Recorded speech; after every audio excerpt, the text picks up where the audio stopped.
ಈ ಥರ ಪಲ್ಲಕ್ಕಿಯಲ್ಲಿ ಕೂರಿಸ್ಕೊಂಡು ಹೋಗ್ತಾರೆ.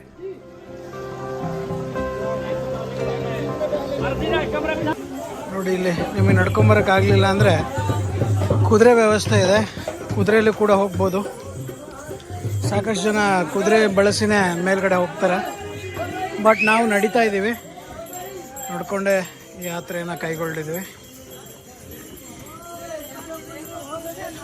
ಪಾದಯಾತ್ರೆ ಮಾಡೋರಿಗೆ ರಸ್ತೆ ಉದ್ದಕ್ಕೂ ಹೋಟೆಲ್ಗಳು, ಮೆಡಿಕಲ್ ಸ್ಟೋರ್ಗಳು, ಸಣ್ಣ ಸಣ್ಣ ಶಾಪಿಂಗ್ ಮಾಡೋಕ್ಕೆ ಅಂಗಡಿಗಳು, ಫೋಟೋ ಸ್ಟುಡಿಯೋಗಳು, ಪ್ರತಿಯೊಂದನ್ನು ನೀವು ಮೊದಲ 4 ಕಿಲೋಮೀಟರ್ ತನಕ ನೋಡ್ಬೋದು. ಅಕಸ್ಮಾತ್ ನೀವೇನಾದರೂ ಊಟ ಮಾಡ್ದಲೇ ಬಂದರೆ ಯಾವುದೇ ರೀತಿಯಾದ ಚಿಂತೆ ಇಲ್ಲ.